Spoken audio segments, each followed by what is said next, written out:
Il y a des gens qui parient qu'il n'y a pas d'éternité. Ça n'existe pas. Ça n'existe pas. La Bible, qui l'a écrit la Bible? Les hommes ont écrit la Bible, tout ça. Certains disent, cette vie-ci, ce qu'on a, c'est tout ce qu'on a. Mangeons et buvons, ayons du bon temps, ayons du fun. Demain, nous mourrons. C'est toute leur philosophie. C'est pas d'aujourd'hui. Ça existait déjà en Grèce et à Rome. Repousse-toi, mange, bois, réjouis-toi. On va mettre des pancartes comme à Chambly. Festoyons. Festoyons. C'est tout ce qu'on a. On a une seule vie. Alors convoitons, roulons, dansons, rockons, fumons, ainsi de suite, faisons n'importe quoi. Avec les hommes, avec les femmes, on peut être hétéro, on peut être homo, il n'y a aucun problème. Tout est bon, une seule vie. 5 pieds sous terre, c'est terminé. La Bible dit que vous ne pourrez jamais gagner ce pari. La Bible dit que vous ne pourrez jamais gagner dans cette gageure-là. La parole de Dieu rend très très clair comme du cristal qu'il y a bien plus à votre existence que cette vie très courte de 60, de 70, de 80 ans. La Bible nous parle d'un grand chapitre de la résurrection. Paul a dit si c'est seulement dans cette vie que nous espérons en Christ, nous sommes les plus malheureux de tous les hommes. Pourquoi? Parce que ce n'est pas uniquement dans cette vie. Parce qu'il y a une autre vie après celle-ci. Alléluia. Il y en a qui disent, qui parient qu'il n'y a même pas d'enfer. Ça n'existe pas. L'enfer. C'est la raison pour laquelle ils disent tellement ça. Vous avez entendu? C'est l'enfer, c'est l'enfer, c'est l'enfer. Parce qu'ils savent qu'il y a un véritable enfer. Alors ils répètent ce mot souvent pour essayer de conjurer le sort. Leur meilleur temps est sur la terre actuellement. L'enfer est un lieu qui a été créé pour les anges déçus et ceux qui rejettent Jésus. Vous n'entendez plus beaucoup de prédications aujourd'hui sur l'enfer, mais ça ne change pas le fait qu'il existe, que c'est un lieu terrible, horrible et terrifiant. Jésus va dire un jour, retirez-vous de moi, maudit. Allez dans le feu éternel qui a été préparé pour le diable et pour ses anges. Feu éternel. Hébreux chapitre 10 nous parle de l'ardeur d'un feu qui dévorera les rebelles. Pour ceux qui auront foulé aux pieds le Fils de Dieu, qui auront tenu pour profane le sang de l'alliance. Jésus a appelé ce lieu le lieu de tourment éternel. Et ceux-ci iront au châtiment éternel. Châtiment éternel. Jetés dans le feu éternel. Tourmentés jour et nuit au siècle des siècles. L'enfer, c'est la prison du désespoir. Voici certaines des choses qui ne s'y trouvent pas. Aucune éclosion de fleurs sur les rivages de l'enfer. Aucune beauté de la nature. Aucune musique, aucun chant. Aucune des consolations de la maison. Aucune amitié joyeuse ne se trouvera dans cette foule immense de damnés. Aucun enfant pour illuminer la longue nuit éternelle et douloureuse et affreuse. Aucun amour, aucune paix, aucun rayon de lumière, aucune âme lavée dans le sang avec un visage éclatant et rayonnant. Non, seulement des ténèbres et des blasphèmes. Là-bas en enfer, aucun sourire, aucun plan d'amour. Dans la région de la nuit et des ténèbres éternelles, aucune miséricorde ni pitié, aucun pardon, aucune grâce, aucune goutte d'eau. Oh Dieu, quel lieu affreux! Oh, les angoisses des perdus, des damnés, aucun humain ne peut vraiment en parler, ni les ressentir. Aucun humain ne peut réellement les décrire. Pas un seul moment de tranquillité. La Bible dit la fumée de leur tourment monte au siècle des siècles et ils n'ont de repos ni le jour ni la nuit. Aucun repos en enfer. Elle continue et dit, l'enfer, c'est la prison du désespoir. Voici certaines des choses qui s'y trouvent.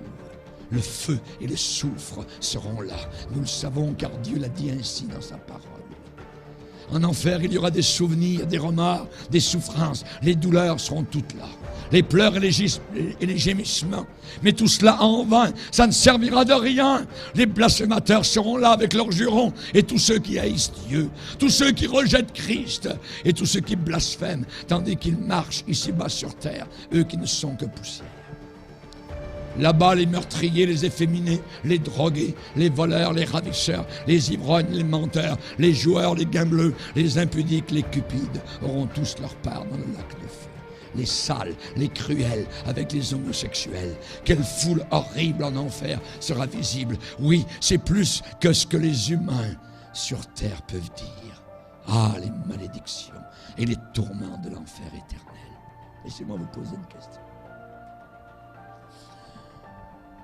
Est-ce que cette chose qui vous empêche de venir totalement à Jésus a suffisamment de valeur à vos yeux que pour que vous passiez l'éternité en enfer? Qu'est-ce qu'ils vont faire avec les paroles de Jésus? Je suis le chemin, je suis la vérité, je suis la vie. Nul ne vient au Père que par moi. Jésus n'aurait pas pu faire une déclaration aussi, je dirais, claire que cela. Il n'y a pas d'autre façon pour être sauvé. Il faut passer par la porte étroite, qui est Jésus-Christ. Jésus n'a pas dit qu'il était un chemin parmi d'autres. Il n'a pas dit qu'il était un chemin parmi beaucoup d'autres chemins. Il n'a pas dit, je suis peut-être le meilleur chemin. Non, non, non. Il a dit, je suis le chemin. Personne ne vient au Père que par moi, que par moi, que par moi. Il a dit être le seul, l'unique chemin vers Dieu. La Bible dit un seul médiateur entre Dieu et les hommes. Il n'y a pas de médiatrice, il n'y a pas d'autre médiateur. Il y a un seul médiateur entre Dieu et les hommes, et c'est Jésus-Christ, notre Sauveur. Pierre a crié dans les rues de Jérusalem, il n'y a de salut en aucun autre. Il n'y a de salut en aucun autre. Juste en Jésus-Christ. Ça signifie qu'à un certain moment donné, quelque part dans votre vie, vous devrez faire face à face avec Jésus-Christ. Quelque part. C'est pas sur la terre, ça sera là-haut dans l'éternité. Sur la terre, il peut être votre sauveur. Dans l'éternité, il sera votre juge. Plus les gens vont vieillir, plus les gens vont repousser l'Évangile de nombreuses fois, plus ils vont remettre à plus tard cette confrontation inévitable, plus ce sera dur pour eux et plus ils prennent un très grand risque terrible. Parce qu'entre-temps, ils peuvent mourir et descendre en enfer.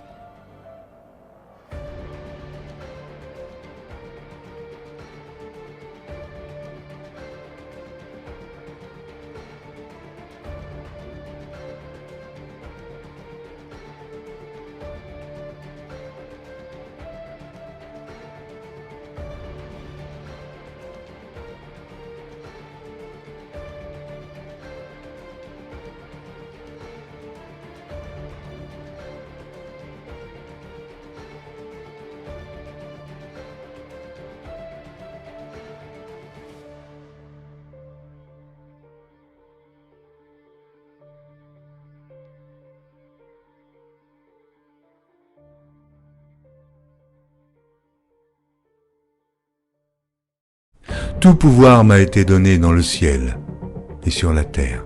Il y a plusieurs demeures dans la maison de mon Père. Si cela n'était pas, je vous l'aurais dit. Je vais vous préparer une place. Et lorsque je m'en serai allé et que je vous aurai préparé une place, je reviendrai et je vous prendrai avec moi, afin que là où je suis, vous y soyez aussi. Vous savez où je vais et vous en savez le chemin. Je suis le chemin, la vérité et la vie. Nul ne vient au Père que par moi. Abraham, votre père, a tressailli de joie de ce qu'il verrait mon jour. Il l'a vu et il s'est réjoui. Si vous me connaissiez, vous connaîtriez aussi mon Père. Et dès maintenant vous le connaissez et vous l'avez vu. Et je vous le dis, avant qu'Abraham fût, je suis. Il y a si longtemps que je suis avec vous. Celui qui m'a vu a vu le Père. Les paroles que je vous dis, je ne les dis pas de moi-même. Et le Père qui demeure en moi, c'est lui qui fait les œuvres. Croyez-moi, je suis dans le Père, et le Père est en moi. Cette bonne nouvelle du royaume sera prêchée dans le monde entier pour servir de témoignage à toutes les nations. Celui qui croira et qui sera baptisé sera sauvé, mais celui qui ne croira pas sera condamné. Je m'étonne que vous vous détourniez si promptement de celui qui vous a appelé par la grâce de Christ pour passer à un autre évangile. Aucun mensonge ne vient de la vérité. Sinon celui qui nie que Jésus est le Christ, celui-là est l'antéchrist, qui nie le Père et le Fils. Quiconque nie le Fils n'a point non plus le Père. Quand un ange du ciel annoncerait un autre évangile que celui que nous vous avons prêché, qu'il soit anathème.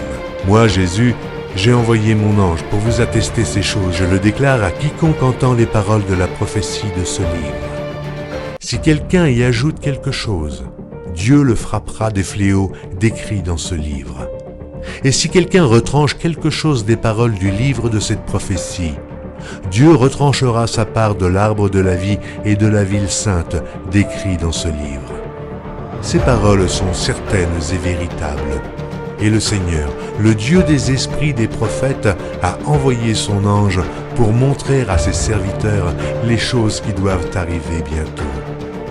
Et voici, je viens bientôt. Heureux celui qui garde les paroles de la prophétie de ce livre.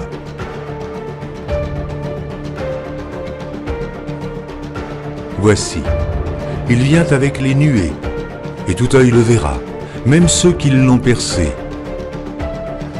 Et toutes les tribus de la terre se lamenteront à cause de lui. Oui. Amen. Je suis le rejeton et la postérité de David, l'étoile brillante du matin. Je suis l'alpha et l'oméga, dit le Seigneur Dieu, celui qui est, qui était et qui vient, le Tout-Puissant, le premier et le dernier, le commencement et la fin. Que la grâce du Seigneur Jésus soit avec tous. Moi, Jésus, je viens bientôt. Vous êtes d'en bas, moi je suis d'en haut. C'est pourquoi je vous ai dit que vous mourrez dans vos péchés. Car si vous ne croyez pas ce que je suis, vous mourrez dans vos péchés.